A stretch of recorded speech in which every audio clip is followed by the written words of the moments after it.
What's up, guys? I'm Josh Mosiman. Welcome to This Week in MXA, episode number 171, presented by O'Neill Racing. Thank you guys for tuning into this episode. This Week in MXA, we like to talk about what's going on in the motocross industry and highlight the major news, as well as what's going on with MXA Wrecking Crew. We've been busy as always. This episode, we're going to talk about the Seattle Supercross, why Supercross doesn't race in more enclosed stadiums, also Glen Helen World Two-Stroke Championship being postponed. Let's get into it now. 450 main event was extremely exciting as well. Jet Lawrence was buried in the pack early, but man, surprised all of us when he got up to the back of Cooper Webb extremely quick. It looked like he would easily win if he would have stayed on two wheels because he was going so fast around that track that they had in Seattle. But he ran into Cooper Webb, bent up his bar mounts, and that was the end of it for Jet Lawrence. He went on to soldier a third place with Cooper Webb and Chase Sexton battling it out. I can't believe Chase Sexton stalled his bike twice. He didn't tuck the front end, but he did miss out on a main event win. Unfortunately, stalling the bike didn't help, but he still pushed Cooper Webb all the way down to the wire. Very exciting to see Chase Sexton pushing that hard. Cooper Webb, kind of a unique situation. He's usually the one pushing the guy on the last lap. This time he was blocking and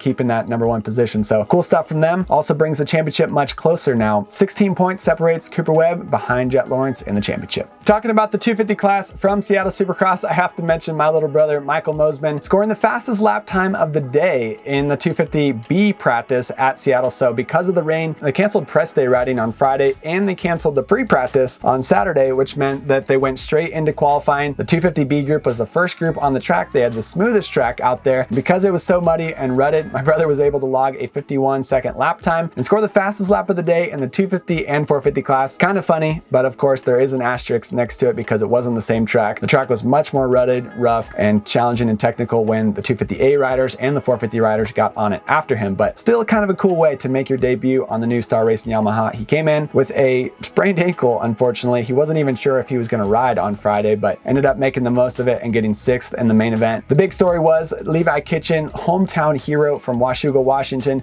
making the Pacific Northwest crowd go insane in the stadium. It was awesome to hear how loud the stadium got for Levi Kitchen. I gotta say, Pacific Northwest fans, they got to be the best fans in the world. I mean, they are true motocross lovers. They are hardcore, and I'm trying to figure out why they are more hardcore than any other fan across the US. I think maybe because they get so much rain in the winter, they don't get to ride as much, but they also get one Supercross and one outdoor. You know, they get Seattle and they get Washougal, so it's just enough pro racing in their region to get them excited and keep them excited year round, but not too much to where they get jaded and kind of overexposed like we do here in Southern California, where you can go to Anaheim, you know, twice or 3 times a year, San Diego, Oakland, and then you can go down to your local outdoor track at Glen Helen and see pros ride all the time. Pacific Northwest fans, they don't get that, and because of that, I think they're maybe more hardcore and more excited to support their own. Levi Kitchen did awesome, won his heat race, won the main event by over 20 seconds. Pretty interesting fact, that was the biggest lead anyone has had this year, 250 or 450 main event win, so congrats to Levi Kitchen, awesome stuff there. 8-point lead now over RJ Hampshire in the championship. Jordan Smith, unfortunately, had those multiple crashes in the extremely rutted,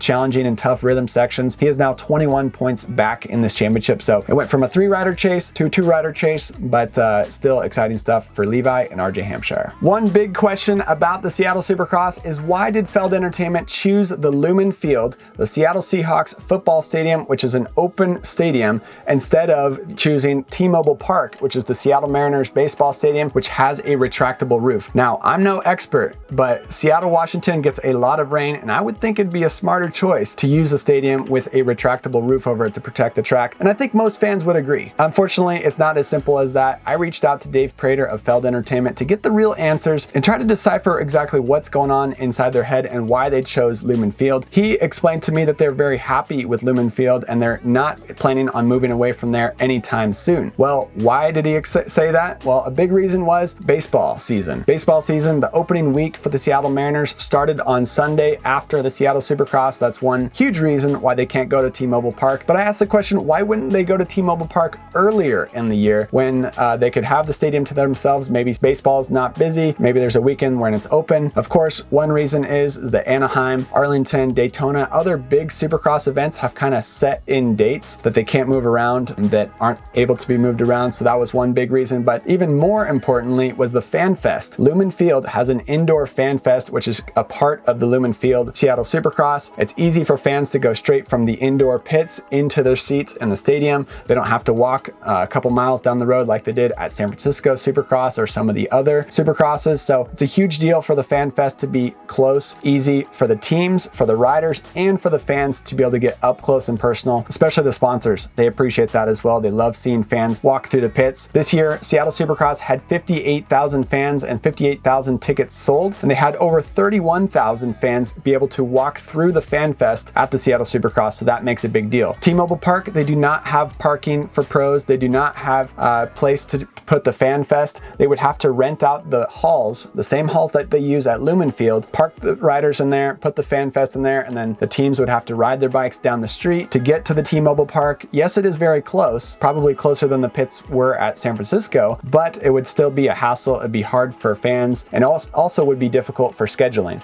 Scheduling one hall at the Lumen Field and also the stadium at T-Mobile Park is very difficult. Even more important though is the load-in process for heavy equipment, for dirt, and everything needed to create a Supercross track. Now, Lumen Field has great big doors and openings to drive in trucks and dump trucks, tractors, loaders, everything you need to build a Supercross track. T-Mobile Park does not have that. The T-Mobile Park has to actually crane in concert sets and stages to whenever they have big shows there at the T-Mobile Park. So it is not meant for having Monster Jam. It is not meant for having Supercross. It is not meant for driving out major trucks and tractors and loaders out onto the field. And that is one big problem as to why they can't use T-Mobile Park and the enclosed stadium. So lots of stuff goes into scheduling. Lots of stuff goes into choosing stadiums. It's very easy to look on Google Maps. I did it myself and point the finger at FELD. Why wouldn't you choose the enclosed stadium that's like right down the road? Well, there's your answer. Very difficult there. Also, they also wanted to reiterate that FELD Entertainment, they have to drive over 20 semi-trucks or more to every Supercross. So if it could be easier to schedule races that were closer together, kind of more of a line around the country, like, you know, normal circus would be, they would do it. But unfortunately, because of scheduling problems, FELD Entertainment can't capitalize on that. So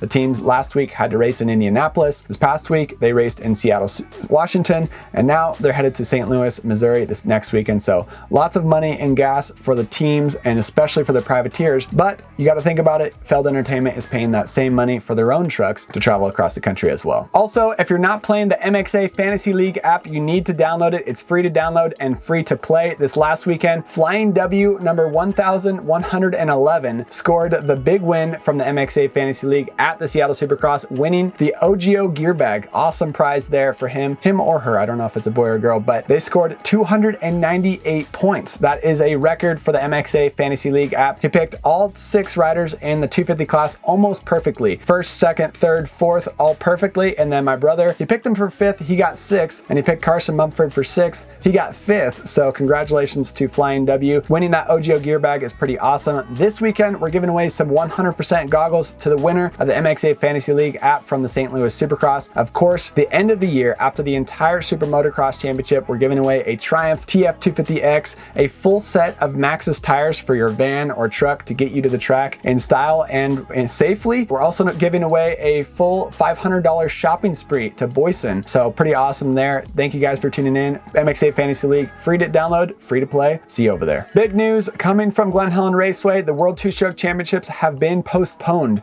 It is now going to go from March 30th to April 19th and 20th. Practice on Friday, race on Saturday, April 20th. 3 weeks from now, unfortunately, a lot of people already had flights booked from traveling internationally. A lot of people were driving across the country. So big deal, heartbreaking news because of the rain and weather that's coming in the forecast. Normally we're racing rain or shine, but unfortunately due to the live streaming that they're going to be doing on the Dirt Bike Magazine YouTube channel, they can't fly drone cameras around to stream the race and take videos of it. And that is a big reason why Glen Helen's spending lots and lots of money to publicize the World Two-Stroke Championship Championships to help grow the race, and lots of sponsors are putting in lots of money. So Glen Helen, the sponsors, got together and decided to postpone the race an extra 3 weeks and create an awesome event for everybody who was able to make it. So last year, the World Two-Stroke Championship saw over 300,000 views on the Dirt Bike Magazine YouTube channel covering the race, and they're hoping to do even better than that this year and continue to promote two-strokes and keep two-strokes alive here on the West Coast and here in the US. So looking forward to April 20th. It's good news for everybody who needs a little more training, everybody who needs to get their two-strokes ready and kind of get them dialed in, who are traveling internationally or people who already have plans on April 20th. So